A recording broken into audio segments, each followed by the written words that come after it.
going, everybody? Welcome back to Bright Verde Podcast. This is episode 15 already. And in today's episode, we have a very, very special guest joining us. His name is, Tom Webb. Hi, Tom. Good afternoon. How are you? Good. Good to have you. Good to be here. Thanks for the opportunity. Of course. So as I think a lot of our fan base obviously follows Austin FC, they might already know who you are. But for those of us who might not know who you are, can you describe a little bit about, where you come from, how you came to Austin?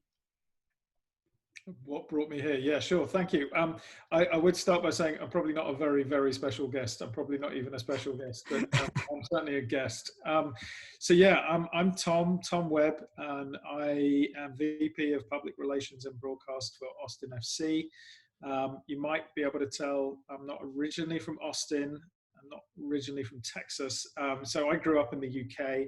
I came here in 2014. I actually came here for the first time in 2012. I used to work in Formula One motor racing. I worked for an F1 team. We came here to race in 2012, and a buddy of mine from the team and I came here about a week before everybody from Formula One arrived here, back for that first Grand Prix. Wow. And just kind of fell in love with the city.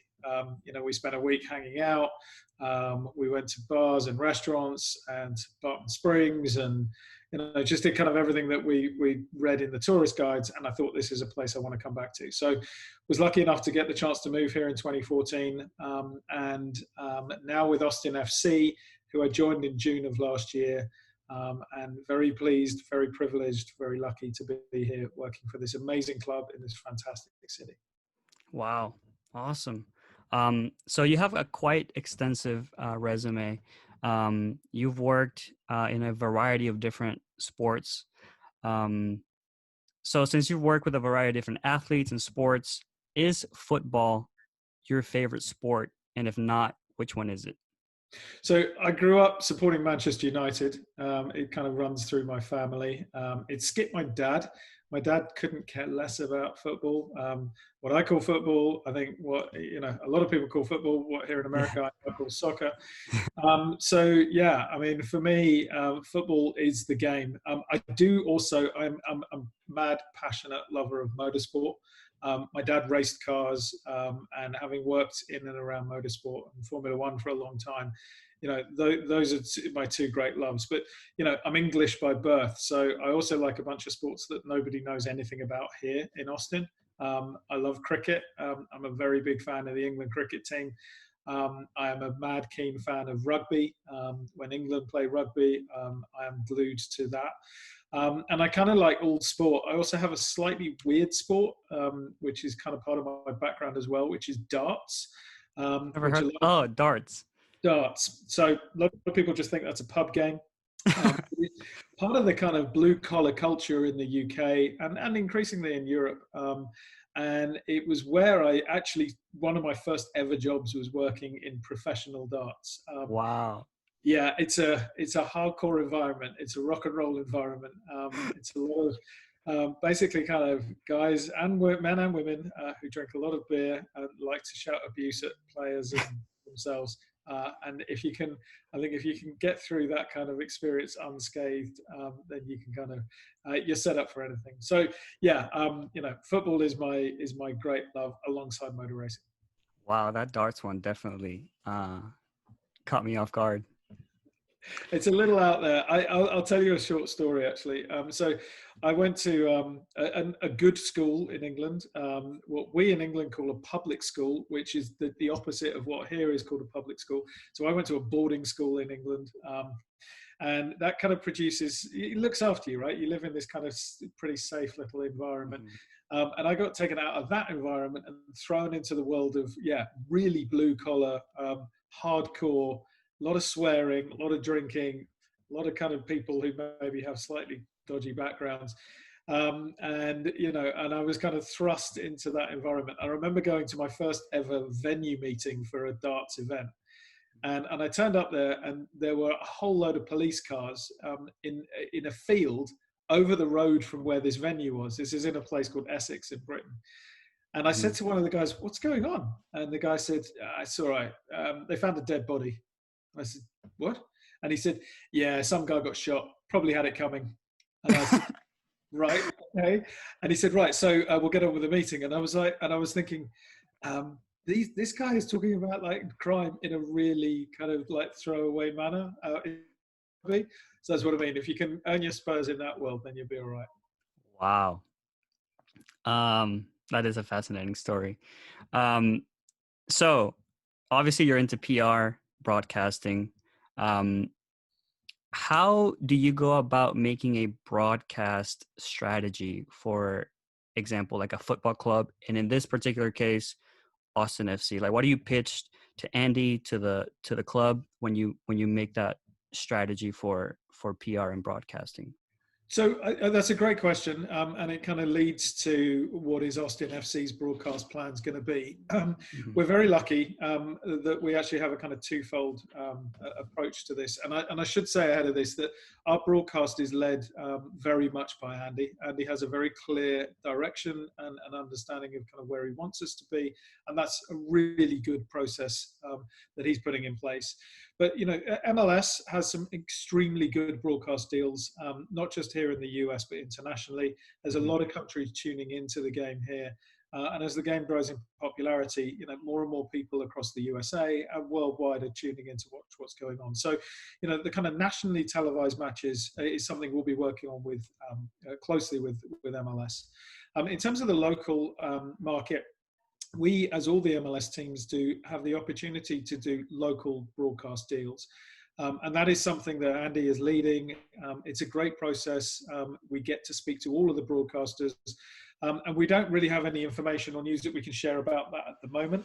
But I Right. think what is going to happen is um, fans of Austin FC, soccer fans, and anybody who wants to support our club, but you know maybe wants to tune in, they're going to have the opportunity to do so through a variety of different means here in Austin, and we're working through that process at the moment. So it's a fascinating process. I think the other point to bear in mind is also there's the kind of getting the deals done, but then there's also what is that product going to look like on screen, and that's a really exciting creative opportunity for us. Mhm. You know, we are very firmly putting Austin at the heart of everything that we do. And we want to make sure that our broadcast product represents the city of Austin and the variety and the diversity of the community here. So there's a lot of creative minds going into that as well. As I say, being led by Andy and also being led by our SVP of marketing, James Ruth, who joined us a few short months ago. So there's a good team, and we're really excited to be part of that process. Awesome. For me, personally, my background is communication studies, and I dived a little bit deep in college when it comes to public relations. Um, so for me, that's just a really fascinating career. Uh, what is it like for you having that responsibility of being obviously the vice president of PR and broadcast for Austin FC? How does it feel to have that responsibility on your shoulders to lead like a brand new club in MLS? And if you could walk me through like a basic day to day of what your day looks like. Sure. Yeah. So I'll back up a little bit because I think it's worth just giving you some context. So Mhm. my career started back in the 90s. So that was before cell phones. It was before social media. It was really before the internet. It's a very different time. Very different times, if somewhat easier times in many ways, but also you know maybe not quite as exciting, not quite as fast moving in many ways. I still sometimes wonder how on earth did we get stuff done when you couldn't Right. email somebody you know immediately. But you know, I learnt how to write. You know, I think I was born with a bit of a kind of maybe some writing skills. My Mhm. parents were both. My father was a journalist, amongst other things, and my mother was a PR person as well. She used to work for Wow. Mercedes Benz, so you know, I kind of maybe have it in the blood. But I was taught the importance of writing well and also developing good relationships with journalists. And you know, if you develop the right relationships with media, then you know who to send the press releases and the content to at the right time to get the required response, which is press coverage. It Mhm. also means when something goes wrong, you know that you can pick up the phone to people or speak to them in person or email them or text them or a million different ways we can do that nowadays. and you know you're going to be able to have a kind of trusted, open conversation with them. That means that you can kind of do one of the other aspects of PR, which is, you know, reputation management. So I was kind of skilled in that stuff before social media, and then I was with Red Bull really when social media, I think, started to become much more of a kind of core part of the communications mix. And before, public relations, I guess, broadened out to this broader description of communications, Hmm. which covers multiple different ways of communicating with people. So I think I'm lucky that I had a grounding in you know, the basics of old school PR. And I think that is one of the things that stands me in good stead. And I would urge anybody who is interested in communications or a career in PR is, don't forget that that is the basis of it. You know, write well. If you can write well, you can write long form, short form, social. If you can write well, that is one of the core bits of this. And even in this world of, you know, multimedia, of memes, gifs, imaging, video, you know, photographs, all of this stuff is being kind of thrown at us day to day. But at the core of it, good writing still has an incredibly important place. I think you just have to look back at what's been going on during coronavirus, Right. and more recently with some of the social issues here in the US, to see good writing kind of stands out as being able to describe what's going on efficiently and effectively. So I think I'm lucky that I have those skills, and really that's what kind of fuels me day to day, is knowing that I can kind of fall back on now over 25 years of experience means that kind of whatever's thrown at us, you know, I think we're able to cope with it. I think underpinning that is a good plan. And as I mentioned, our SVP of marketing, James Ruth, he's come in and he's introduced a fantastic brand vision for us, which is helping kind of guide the way that we go about communicating every single day.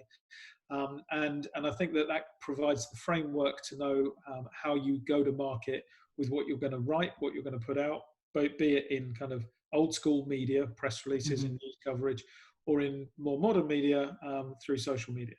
So I think it's kind of a mix of experience, skills, having a good plan to work to, and then being able to kind of deliver on what is coming at us regularly, whether it's sponsor news, whether it's news about the stadium, whether it's good or bad or neutral, you know, being able to kind of cope with that stuff.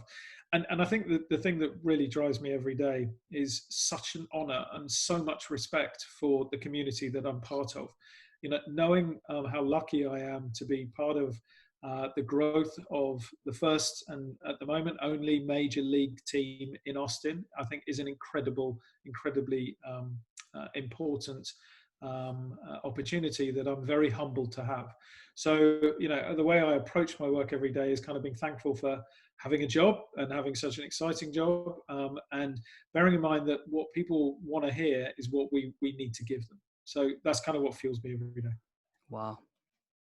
Um, what is so you lived in Austin in different occasions. Like you said, you were here back in like 2011, 2012. You were here also, I believe, 2014 to 2016, and then you're here again now. Uh, what do you like most about Austin? So there's a town in England called Brighton, which is on the Mhm. south coast of England. Brighton is a town city that I fell in love with many years ago. When I was small, my dad used to take me down there to go and have lunch in this funky little Italian restaurant, and because he liked it. And there was a men's clothes shop there where he used to buy some clothes. So for some reason, we used to end up there quite a lot. And Brighton is arguably the most diverse, accepting, creative city in Great Britain. Wow. It has a very big LGBTQ community. It has a vibrant music scene. It's got a really strong art scene, very strong food scene, and I just fell in love with that town when I was young. When I was in my late teens, some friends and I used to go down there to go out in the evenings, and you know, it's just a place that's always held a really special place in my heart.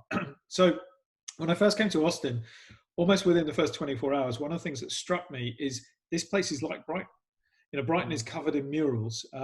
It is. You can walk into a restaurant and be sitting next to somebody who is in a, you know, the smartest $2,000 suit you've ever seen, and on the other side could be somebody with armfuls of tattoos, you know, wearing a Black Angels t-shirt.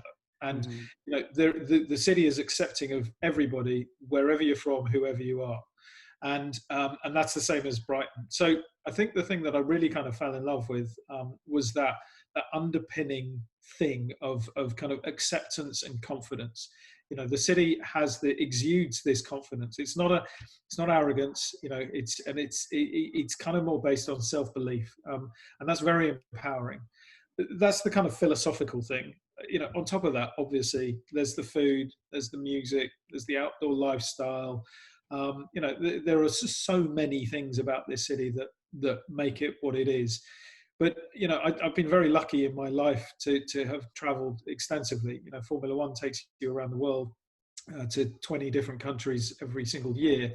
And I've been to Mhm. some amazing places. I've also been to some terrible places, which I probably shouldn't mention. But uh, you know, when you land somewhere, particularly in a sport like Formula One, where you're in and out quickly, when you land somewhere and you realise that this is a special place, there must be something in the water there, and I think there is something here. And I don't know, I can't put my finger exactly on what it is, but you know, Austin is one of those cities that you say to anybody in the US, and now increasingly you say to a lot of people outside the US, you know, friends back home in the UK, I have friends in Southeast Asia and in Australia and all over the place.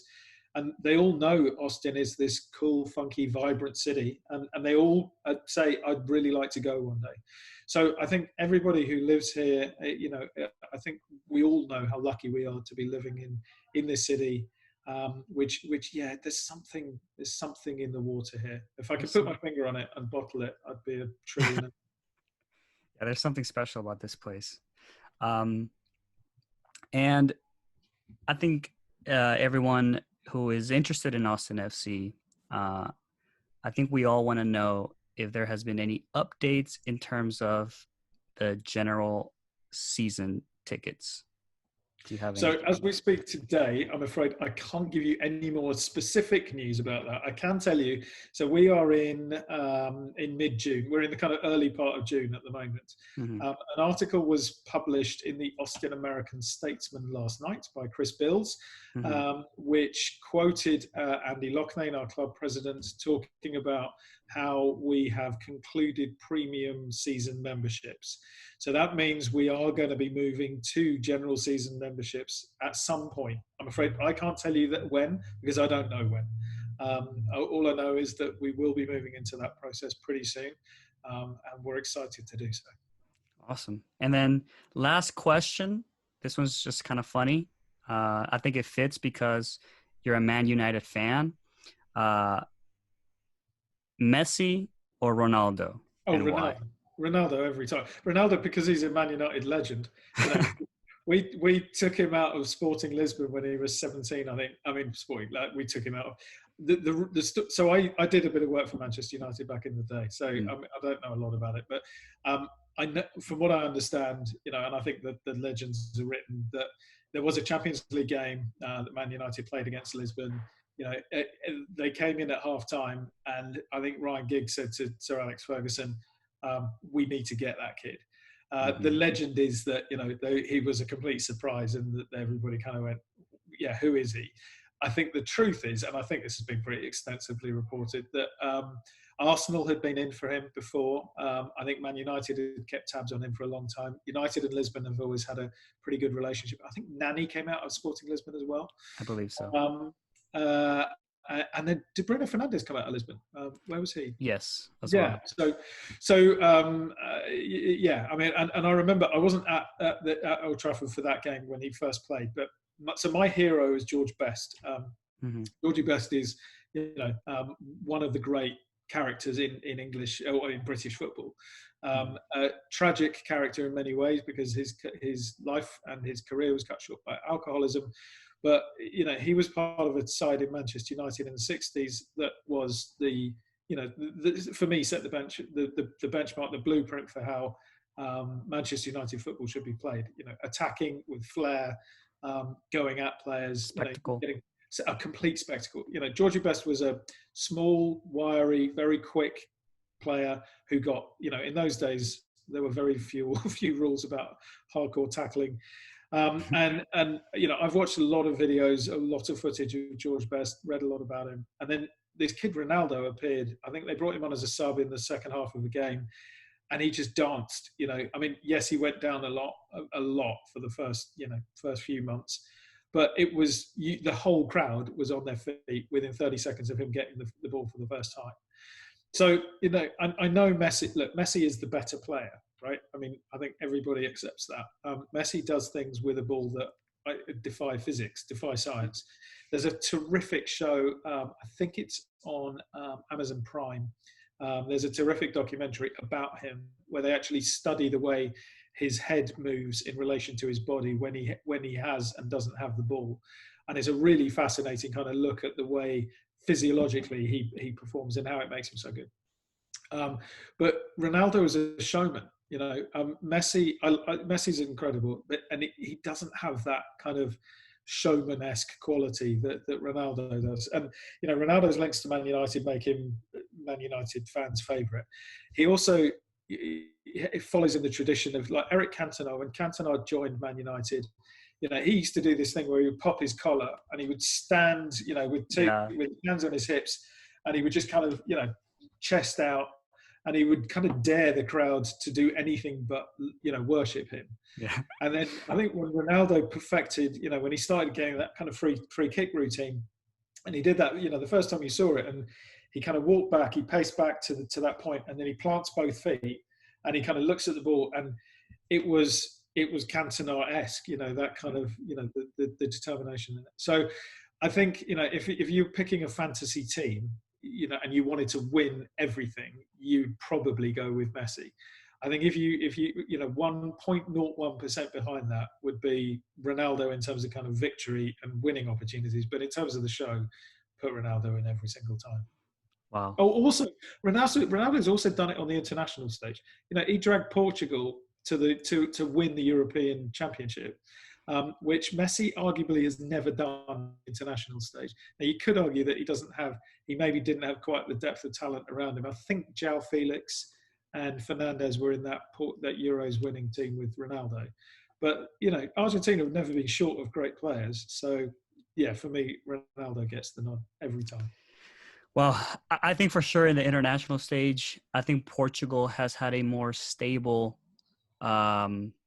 process.